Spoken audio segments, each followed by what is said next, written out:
आपके ऊपर आप पर धमकी भी लगाया जा रहा है कि कुछ भी हो जाए मस्जिद हम वहाँ बनवाने नहीं देंगे। ठीक है, मैं तो चैलेंज एक्सेप्ट किया। वो यूपी में बोल के मेरा धमकी दे के मेरा गद्दान लेने का ऐलान करके कोई फायदा नहीं है। मेरा गद्दान लेगी तो गद्दान जहाँ मैं रुकूंगी, जहाँ मस्जिद का शिलान्यास होगी वहाँ तो आना चाहिए ना, आने दीजिए ना।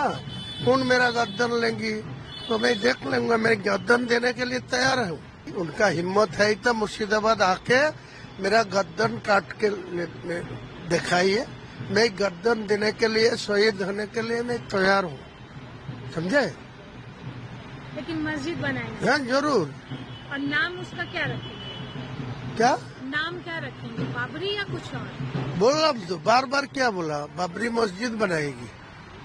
बाबरी मस्जिद बनाने का उनका विरोध करने का क्या रिजिम है, किसी लिए बाबरी मस्जिद नहीं होना चाहिए। मेरा को तो गवर्नमेंट ऑफ इंडिया का कोई जियो है, निषेधाज्ञा है, सुप्रीम कोर्ट का जो जजमेंट दिया उसी टाइम कोई जजमेंट में मना करा तो सब देखा ही है ना, नहीं करूंगी। दादा लोकल जमीन को लेकर जहाँ बनाने वाले हैं वो सब बात छोड़ दीजिए, जमीन में ही होगा, आकाश में नहीं होगा। इसका आपको बार बार एक ही सवाल नहीं उठाना चाहिए, जमीन में ही होगा। उसी जमीन पर होगा या कुछ जमीन में है, उसी का ही जमीन है ना, दूसरा कोई और जमीन मुर्शिदाबाद में है नहीं ना, बिलडंगा में है नहीं।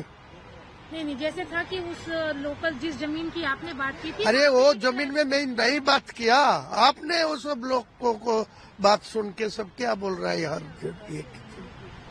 ये सब सवाल का जवाब मेरे पास है नहीं।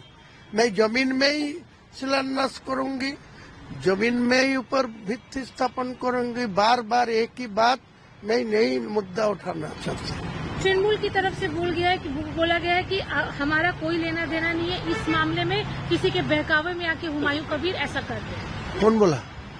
निर्मल घोष। निर्मल घोष को कोई मेरा रिक्वेस्ट किया जो आपको सपोर्ट चाहिए, आपको मुझे पैसा चाहिए, कोई बोला तो उनको बोलना क्या लेके बोल रहा है तो उनका बात छोड़ दीजिए। मैं तो वो तो निर्मल घोष मेरा विधानसभा का डिप्टी है, उनका मेरा दलों का उनका परमिशन लेके विधानसभा में बातचीत करने का हक मिलते हैं। तो मुझे विधानसभा का जो विधायक हूँ मैं आने टाइम में दिसंबर में नहीं उनको रिजाइन कर दूंगा और कुछ बोलेगा।